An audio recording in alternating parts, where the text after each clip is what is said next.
Welcome to Surviving the Side Hustle, the podcast for high performers who've gone all in, but still feeling a little stuck.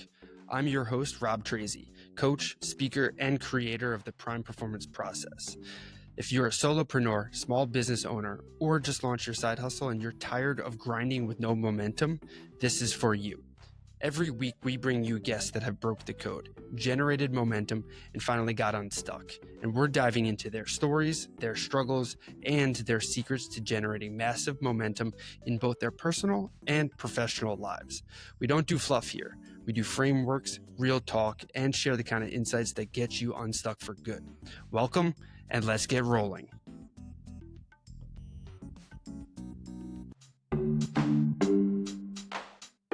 But before we dive in, I gotta remind you, if you're overwhelmed, spinning your wheels, or just tired of hustling without the results, it's time for a Prime Performance Strategy session.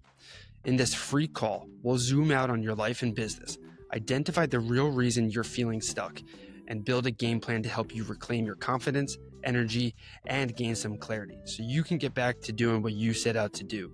Lead, grow, and thrive. This isn't surface level coaching. It's a system built on resilience, intentionality, clarity, and alignment. So head over to survivingthesidehustle.com/free call to grab your spot today.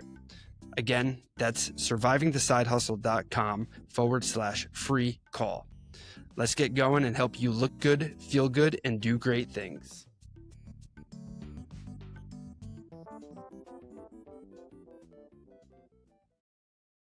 What's up, guys, and welcome back to another episode of Surviving the Side Hustle. I'm really excited for you guys to listen in on this week's episode because on today's show, we have Zerina Derveni, and I'm excited because she is a self-discovery expert and certified life coach who's dedicated to helping high-achieving women reconnect with their authentic selves and build purpose-driven lives. With over a decade of experience in executive consulting and coaching, Zerina blends strategic insight with transformational tools to guide women through personal and professional breakthroughs. Zerina, thank you so much for taking the time to come on today, and welcome to Surviving the Side Hustle. Thanks for having me, Rob. I'm excited to be here. Awesome. Yeah, so I would love to kind of dive right in because I'm excited to learn about you, where you get to. Like, I understand you're working with a lot of high achieving women. Where did this whole journey kind of kick off? How did you get into coaching and consulting and all of the above?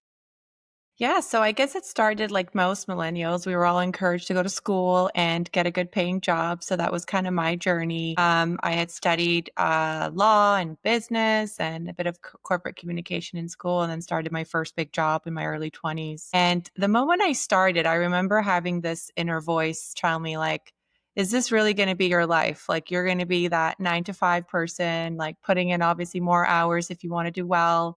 But, when you're so young, you're not really sure how to listen to your intuition. So I kind of just dove in and did really well. And in my first job, I was able to reach some milestones, get in the eyes of the executives, and started growing rapidly. And then from there, transition into a new career. At the moment, I was working for a newswire company that was national, and then moved into a luxury concierge service company where I was working with financial institutions and providing a luxury concierge through the company I was working for their high net worth members. So did really well there, grew, even started my own department in strategic consulting, and that went really well. And then that inner voice started again, and it was like, okay, is this all that, have to offer? Is this like what life is about?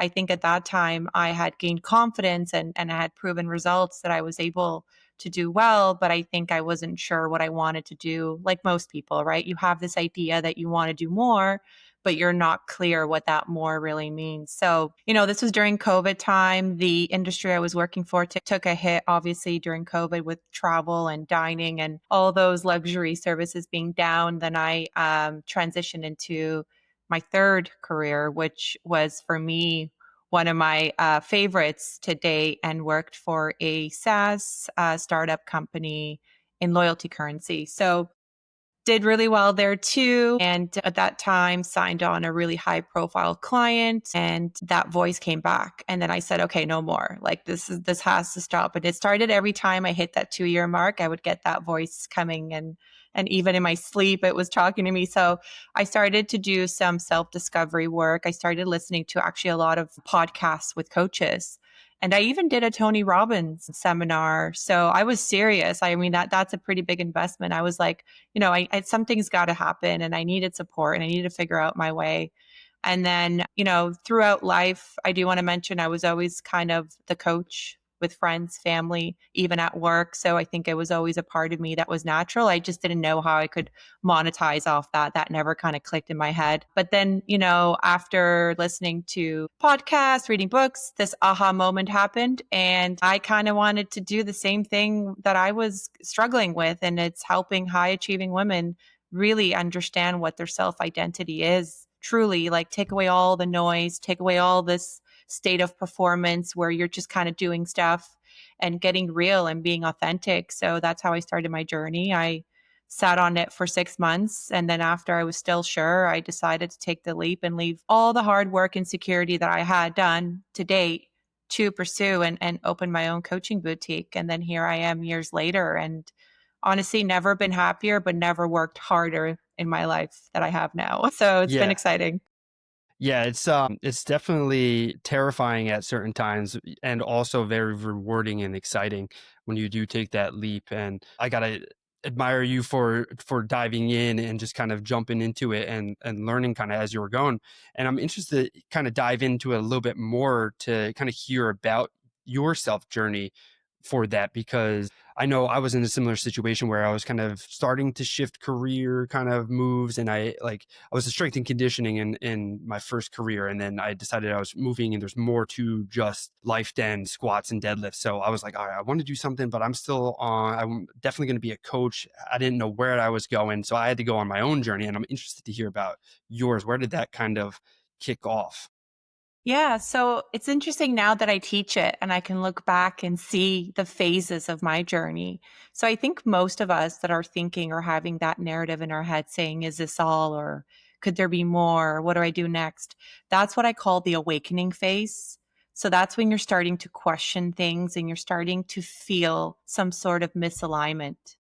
But unfortunately, in this day and age, like we don't have always the time or we don't have the tools to really step back and understand in that awakening phase what that really means. And most of us will, acknowledge it, but then move forward and just not really go deep in it. So, what I suggest and where I failed when I was in my previous awakening stages is going to the next stage, which is unlearning. So, pretty much, it's stepping back, it's having that self awareness, it's having that real conversation with yourself of what it is that you really want. What is your value system, right?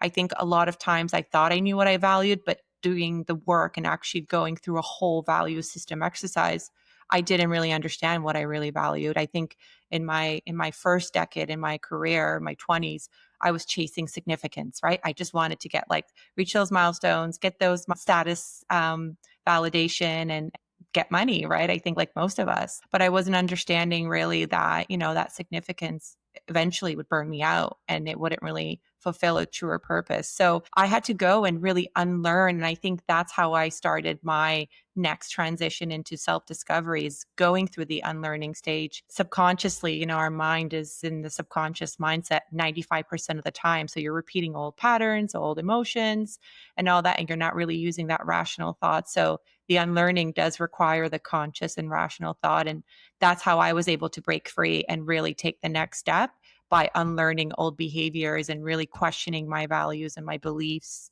to get to the third stage, which is exploration. And that's when you start really looking into and experiencing newer things with a newer mindset.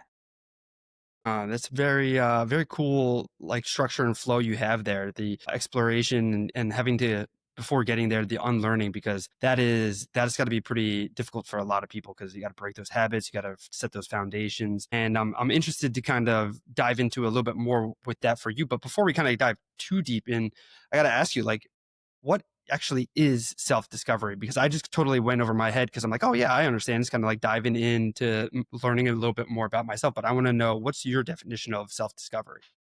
So for me, self discovery is getting to a state where you're actually being versus doing. So it's who you are, take away everything around you, take away everything that you've achieved to date. It's truly at the core who you are. And it's in my viewpoint, it's actually tapping into your core strengths, right? Your core belief system. So it does take time to get there truly. And we hear the word authentic a lot. And I feel like it's kind of always being thrown out there, but what does it really mean to be authentic? And ironically, I have clients who really aspire to be authentic and we work on an exercise and then they come back and say, well, so and so said this. I'm like, yeah, but being authentic doesn't matter what people say, right? It's truly to your core. So it's really learning the core definitions of words and self identity. And to me, is really who you are at your core, removing everything around you. So removing your successes, removing people around you. It's who you are when no one's watching. And it's getting to that state more often in your personal and your professional life. And it's really tapping into that. So you're not in the state of performing. And when I say performing, I don't mean skill set. Performing is just doing, right? Like Yeah. sometimes we know what we need to do to get to point B. And it's about not being in that state by default. It's actually being in a state of who you truly are at your core. Yeah, I mean, I love that. And I think that's very powerful to kind of figure those things out. But I got to ask you, like, why do you think so many people struggle to be their authentic selves? Why? Because like you are you, so like I feel like everybody should know who you are, and at the same time, like I definitely didn't know who I was, and like feel like I'm constantly changing. So like, what is it that? Why are we so disconnected from our authentic selves? I think there's a lot of confusion right now and just in society with technology, social media, right? I think we're programmed and our brain is a mastermind of its own. Like we think we can control our brain, but we really can't. So it's absorbing all this information around us 24/7. And it's something that even though I've become an expert at self-discovery, I still struggle sometimes because I know what I need to do or how I need to act to get to point B. And I have to question myself and say, well, hold on. Is this really the identity you want to portray? Can you really withstand that for a while? Because once you show a certain side of yourself, you have to almost perform that, right? Throughout the whole, let's say, duration of a relationship or a project. So it's really peeling back and asking yourself the raw question: is this really who you are at your core? So people struggle with it. I think for instance, like just what's around us and our brain is absorbing so much information. Like I mentioned through social media, that's a big one, in the news and just around us, right? Our environment, we're absorbing everything. So that's one area. Two, I think a lot of us don't have the tools to be able to really understand, how important our self identity is. To me, it's kind of like once you learn your true core self identity, decision making becomes easier. Everything around you starts to change, not drastically and right away. It is a slow burn to true success. However, once you really understand the opportunities, the people you start attracting will shift. It will be different. And then to me, it's just basically living a life of more fulfillment, right? And naturally, the achievements, the acknowledgments, they will come naturally versus you chasing them by just being yourself. So I have a question for you. With your coaching and all the clients and individuals you've worked with and seen, and maybe in your own experience too, have you found it? Is it possible to change your authentic self? Because like if you're doing all this like self discovery, and you might not be like, oh man, I wish I was a little bit more blah blah blah blah. Is it possible to kind of change your authentic self, or is that like boom, that's it? You got to be happy with how you are, kind of thing. That's such a good question. So I think as humans, we always evolve, right? And with evolvement comes change. So my level of consciousness today is so different than it was 6 months ago. So I do encourage people to know that who you are, like your authentic self, will continue to evolve. That's okay.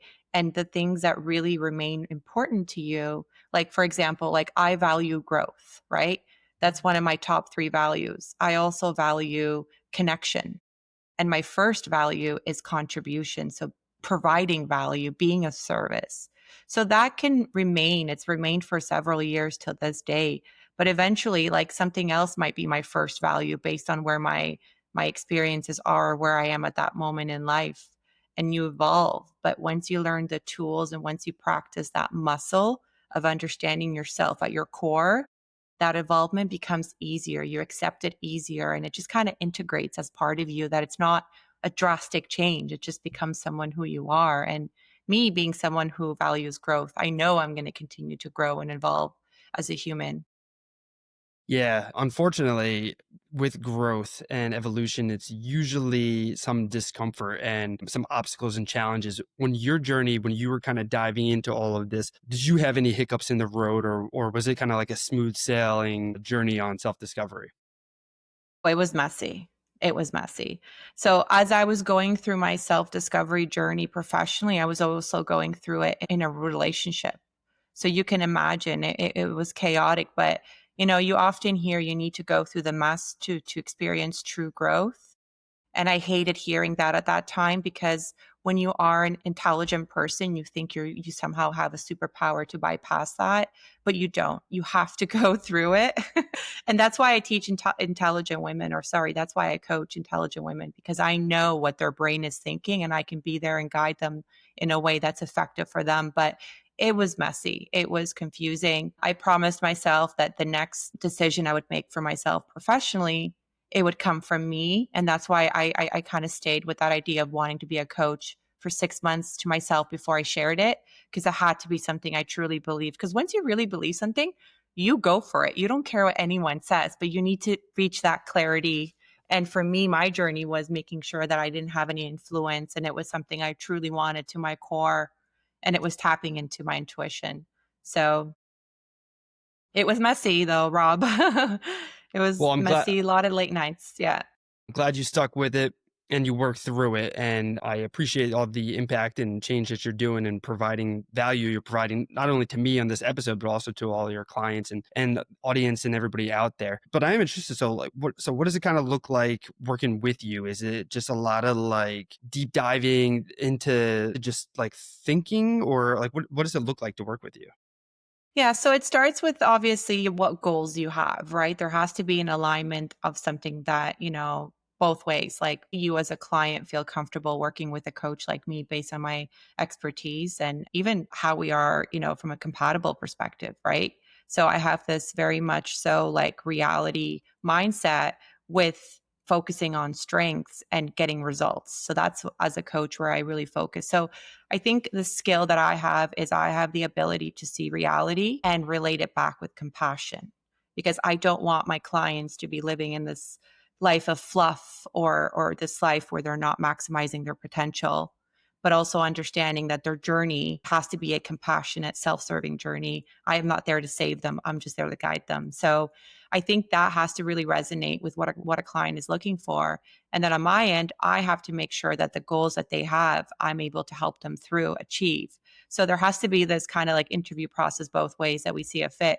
Once we start working, I do a lot of one-on-ones, and I do have more of a premium service because I really dive in and help them, whether it's professionally or personally.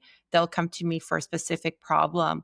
And then once we're working through it, we actually start doing, like digging in deeper and uncovering some layers of their identity where I'm able to see some of the blind spots just as a person that they have, where they can build more resilience.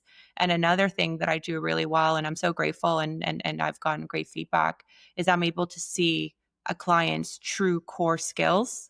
And I think it also helps, having worked in business and working with so many people, and really help them focus on that, because I don't really believe in working on your weaknesses. I think, sure, have basic knowledge, but really the energy should be put on your core skills and your core strengths. That way you can really evolve and make something out of that, and you'll enjoy your life more when you're at your core strengths. Yeah, I love that. And throughout this episode so far, you've been mentioning and talking about connection specifically with yourself and with your clients. You have to have that strong level of connection. And that's something that I've kind of been researching, studying, reading a whole bunch about this past year to about almost 2 years, I guess I would say, just how powerful it is to really connect and not just communicate and not just talk to people, but actually connect with them. So going back to the kind of flow of things, you're saying how there's the awareness and then the unlearning and then the exploration. What is something that somebody might want to or they should unlearn around connection for somebody who's looking to kind of get to that next level? That's a really good question.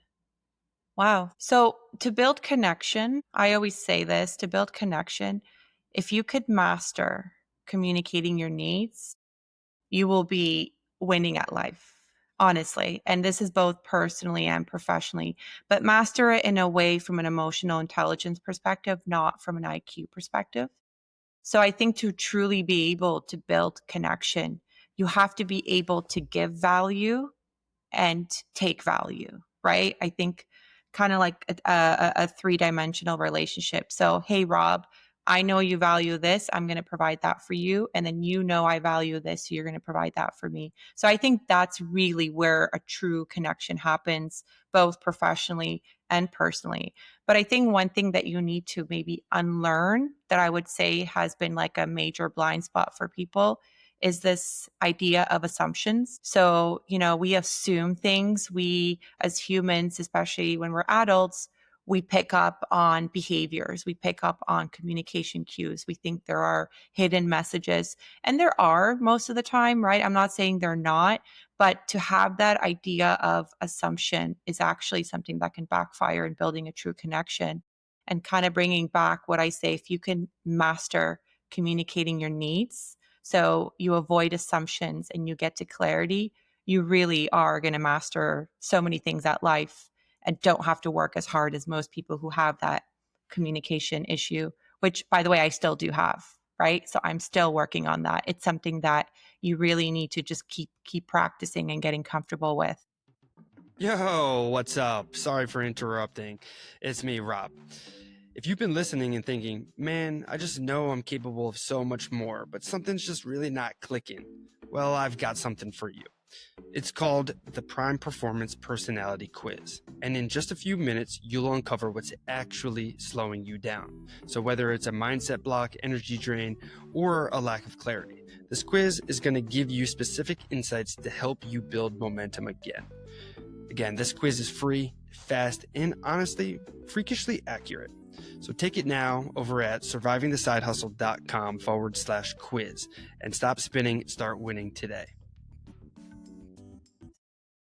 Yeah, I love that because my mentor and I teach a lot of communication, conflict resolution, and navigating power dynamics. And a lot of times I would say literally most of the time, miscommunication ends up being like the baseline. If you go in understanding that there's going to be some degree of miscommunication, expectations aren't going to be met, and having false expectations is really where things kind of fall apart. And then that really ruins the ability to connect because people do fall into that assumption mode. And then, like you said, we're looking for patterns. We're trying to follow patterns. We feel trusted when patterns follow through.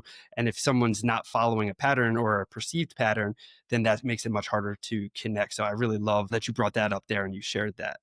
So that's Yeah. powerful stuff. Thank you. Yeah. And just to add on to that, because I think this is a really good question. Um, I've had clients come to me to get support because they've had very difficult bosses or leaders in their organization. And they're investing in me, by the way. The company's not paying for this. And we're working through it. And their first goal is like, how do I, repair the relationship or make the relationship easier so they can have obviously an easier day to day life working for them. And the moment we start talking about, certain things that they can do to communicate, they fear. They fear up. They get so scared. And I always say, like, communication is not necessarily to fear confrontation. Confrontation really is just a dialogue. So just going in there and saying, hey, you know what? I'm finding it really hard to understand what you're asking of me. Do you mind if we sit down and just get some clarity? Just as simple as that, right? You're using your emotional intelligence versus IQ. He was short with me, so he doesn't like me. I'm just going to leave. So it's fascinating being able to communicate your needs, really. Yeah. Oh my gosh. And that's powerful too, that you're working with individuals in other organizations too, because that you're helping them, and like the business is going to benefit from that too, just from the increased communication and being able to connect and understanding and communicate more effectively. So that's powerful stuff. So applaud you for the work that you're doing there. That's great stuff. But I'd like to hear maybe a little bit more, because you shared a bit here on how you kind of connect and how you're helping others connect. How do you keep yourself aware, I guess I should say, because there's always areas that we need to kind of circle back to and work on ourselves. You mentioned earlier that there's things that you share with yourself and then you kind of re-coach through yourself. You were coaching yourself before you went out to the public. How do you juggle the different areas that you need to kind of like stay on top of? Because I know with myself, with my coaching, I've got 6 different principles that I try to teach to everybody. And oftentimes I have to lead in and pay more attention to one. And then I have to revisit the past and be like, now it's time for me to go back to principle number 1. I got to start to challenge myself a little bit more, and vice versa. So for you personally, how do you check in with yourself, or how do you keep yourself showing up at the best version as yourself, I guess? Yeah, it's actually a very good question, and I think I'm still kind of figuring it out in my journey right now. But I find where my expertise lie really it's that self-discovery piece, right? So I'm constantly, and every week I'll dedicate a certain hours to just learning more about it, learning the best practices. I'm currently right now being certified as a brain coach, and it doesn't really change my title or anything more, but it's digging deeper into the subconscious and conscious mind so I can continue to evolve my coaching. Right now, again, keep in mind, I'm working with very intelligent women. So just, bringing into awareness some things, it's not easy for them to shift that mindset. I got to go and bring in some facts while still touching on that emotional piece. So I think for me early on, I wasn't really sure where my main focus should be because life coach is a little bit broad, and even I was a bit scared going in and getting into a niche, but I figured that self discovery is something that I've struggled with. I've overcome it. Really, like the rawness of it, I couldn't really find much detail out there. And believe it or not, in other coaches, it was very fluffy stuff. And I was like, I don't want to do that. I want to get real. I want to get raw. I want to be able to provide results and help these women who are actually struggling. So I'm constantly learning more about a topic that I think I know most of it. It surprises me every week while I'm continuing to advance it. But I do it more for myself. I don't bring it into my coaching right away. It takes time to bring in certain concepts that I've tested out. And once I've tested it out and I feel like it's efficient, I will introduce it. But in life coach, I'm dealing anywhere from executive coaching to relationship coaching to personal development to self identity. So it's picking certain patterns that are all kind of common of your just identity. And communication is a part of it, communicating your needs, being able to make decision all kind of goes down to being in alignment with who you are. They're just different topics that I just sometimes switch, but the process seems to be the same so far. So you do work with a lot of high achieving, highly intelligent women who do have it all together kind of professionally. Do you see them oftentimes, like, so when they're all put together and they have that successful all together kind of look, how do you know that they're kind of struggling with relationships, or they're with themselves and others? And how do you, because it's easy to kind of put yourself into that situation, like, yeah, I'm successful on paper, I don't need any help. Because I've been there, and I think you shared earlier that you were in a similar situation where you have that success on paper, but you're still lacking that more. How do they know when it's time to come talk to you, that they need your help? Yeah. So I usually get clients who are feeling lost or stuck. So they're in that awakening phase that we talked about. Yeah, yeah. Very few times have I gotten someone who's just curious, who just wants to evolve. That's not usually the clientele that will come to me. I wish more of them came because they could avoid maybe the next chapter or season of their life when they are struggling. So usually they're feeling lost or stuck and they'll come talk to me, and it's about a specific situation. That's what's gotten them to come speak to a life coach. However, once we start talking, there is a series of pattern. Now, when I meet someone, I think I told you one of my skills, just natural skills, is being able to see reality and refer to it with compassion or express it back with compassion. So you can put in front of me the most perfect person. I already know what areas to dig in to talk about where I can see they are actually not happy and talk about it. Again, this is all in a compassionate way because a lot of people are communicating from a subconscious level. I don't think they're there trying to trick me or make me feel anything like their life is perfect. It's really what they believe at that time. So it's using the certain practice that I have where it's like getting to the truth. And I've been there. I've been there. On the outside, it looks perfect. On the inside, I know it's a mess. It's crazy, or you're just trying to keep up. Being there, and I think sharing my story helps people kind of loosen up and understand. Okay, like yes, like you finally understand it, you get it, right? And I think it's having experienced that and been through it myself. Yeah. Yeah. I mean, this powerful stuff, and yeah, it's usually when something does kind of start to get stall out, and when people do kind of fall into it. And so I appreciate the work that you're doing and the help that you're helping deliver to everybody. So it's really impactful stuff. And so if somebody's here listening today and they're interested and they're kind of going through that awakening phase and they're interested in more, what's the best place for people to reach out to you if you are taking on new clients? That is, like, how do they stay in touch with you or up to date with what you've got going on? Yeah, so I can be reached out on my website. Actually, there's a contact form there. I don't have a direct email or line right now, just until we go through some of the questionnaires. But if you go to www.zerinalifecoach.com and go into the contact section, you can go there and kind of select an area where you'd like to talk more about. We do a discovery call, so those calls are free. They're complimentary to the clients, and it's really for us to understand, like, what the client is struggling with at the moment, and can I as a coach help them, and if so, we take it to the next phase. Wow, you so the discovery call is free and you kind of diving in with that? Yes. Yeah. Awesome. Yeah.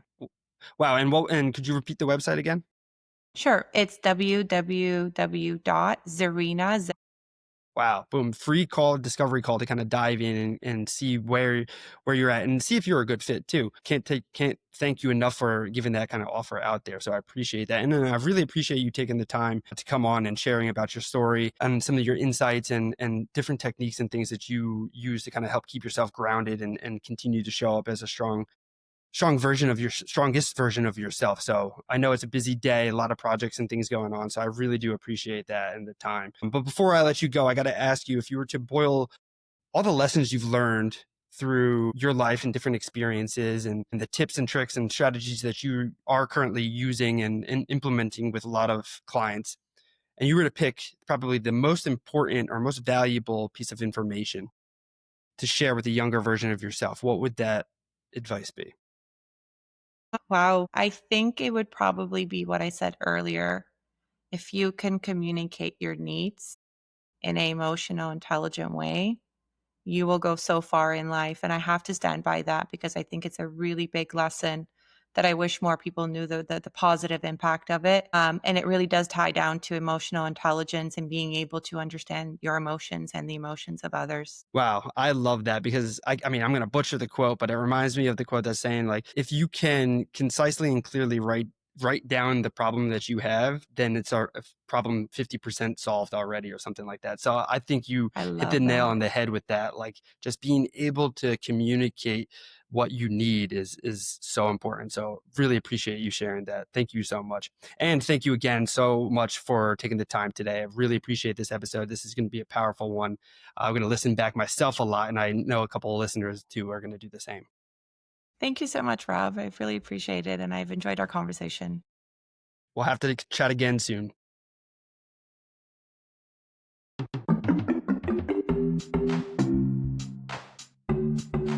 And that's it for this episode of Surviving the Side Hustle. If you found this valuable, the best way to support the show is to rate and review on Apple or Spotify. It helps get the show in front of more driven individuals just like you, and helps them discover the tools to get unstuck, break through burnout, and build something real. And you can always connect deeper with me, our guests, or grab free resources at survivingthesidehustle.com/Rob. Whether it's a strategy call, the Prime Performance Personality Quiz, some of our products, or just to check out our free content library, connect with us over at survivingthesidehustle.com/Rob. And hey, remember this: you weren't meant to just grind, you were built to grow. So stay conscious, stay committed, and keep showing up. Peace, guys.